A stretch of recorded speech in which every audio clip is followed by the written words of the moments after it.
Well, after months of high drama, suspense over the political heir to late Tamil Nadu Chief Minister Jayalalitha's legacy has finally lifted.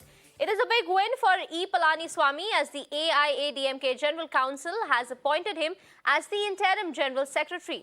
However, the tussle seems to be escalating further.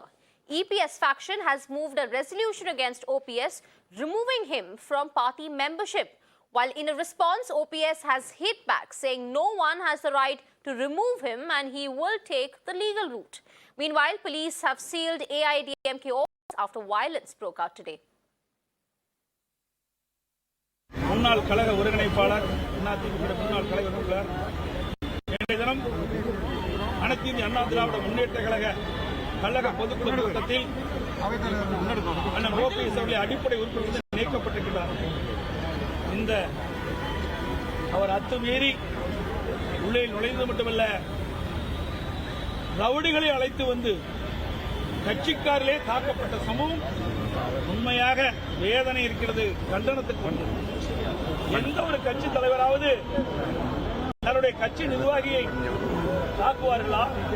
அப்படி தாக்கின்ற பொழுது அந்த தலைவர்கள் மனம் எப்படி போகும், அதை எப்படி தடுக்க வேண்டும்? அதற்கு மாறாக இவர்களை எல்லாம் முதலமைச்சராக்கிய, இவரெல்லாம் துணை முதலமைச்சராக்கி, இவரெல்லாம் கழகத்தினை ஒருங்கிணைப்பாளர் என்ற பொறுப்பை கொடுத்து அதற்கு தகுந்த வெகுமதியை எங்களுடைய மாவட்ட செயலாளர் தந்திருக்கிறார். சட்டப்படி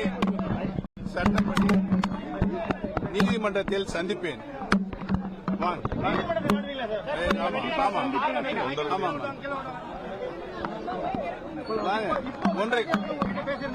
ஒன்றரை கோடி தொண்டர்களில் உணர்வுபூர்வமான தேர்ந்தெடுக்கப்பட்டவன் நான்.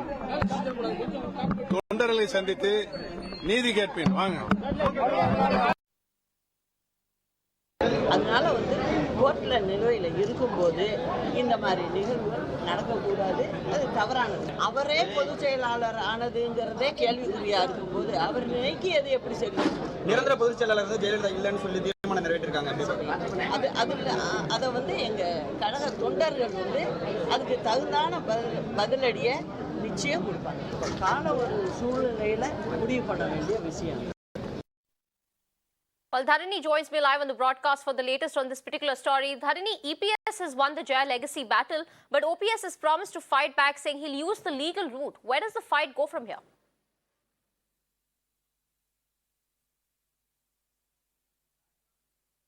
So, OPS is only having two options in front of him right now. One is to approach the courts, either the Supreme Court of India or the Madras High Court, or the other is to approach the Election Commission of India.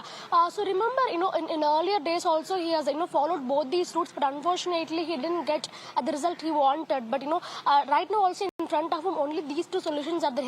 He can either approach the courts or approach the Election Commission of India.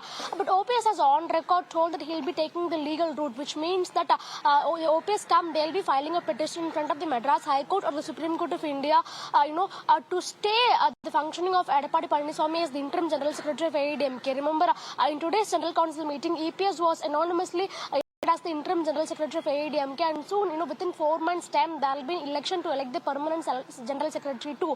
So, in all likelihood, considering the majority support that EPS is enjoying within the party, he'll again be elected as the permanent General Secretary too. So, the chances for that are very high.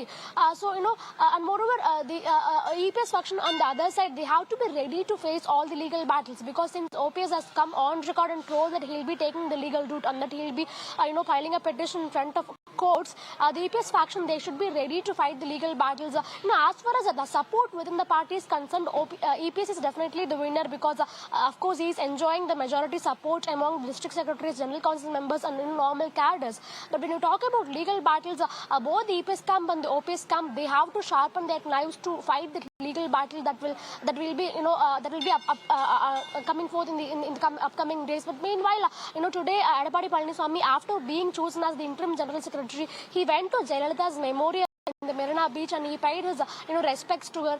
He also sought her blessings, because it's a ritual thing in AIADMK that either it be EPS or OPS, whenever a good development happens to them, they go to Jayalalitha's memorial and they pay their respects to her. So following that, today also EPS, after being chosen as interim general secretary, he went there and he paid his respects to her. So after that, he met the press and he told that OPS is a selfish person, and that he has joined hands with the DMK government to indulge in activities that are against AIADMK's principles.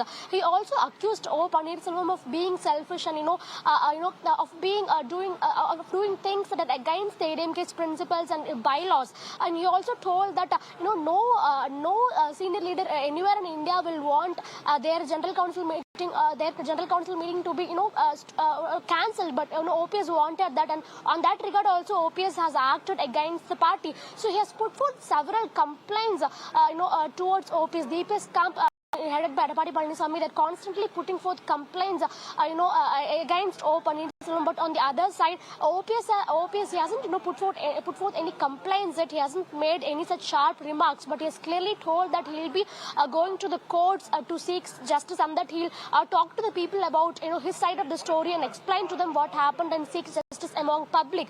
So these are the two different angles that we are looking at. But meanwhile, Edappadi K Palaniswami, after going to Jayalalitha's memorial, he also went to Rajiv Gandhi Government Hospital, and he met his supporters who got wounded during protests today morning. In fact, as we know, around 9 a.m. in the morning, huge protests erupted between the EPS camp and the OPS camp in front of the AIADMK headquarters. In fact, several people, they were also gravely injured, and they are now being treated at Rajiv Gandhi Government Hospital. So after paying respects to former Chief Minister J. Jayalalitha at her memorial, EPS straight away went to Rajiv Gandhi Government Hospital, and he met all his supporters who got wounded, who were getting treatment there, and then he is expected to his residence shortly. So we are waiting there only. So as soon as he comes, we'll try to talk to him and get his reaction on OPS's reaction on his expulsion. Definitely, Dharini, we'll come back to you when you get all those reactions. For now, we'll leave it there. Thank you so much for getting us all those ground updates.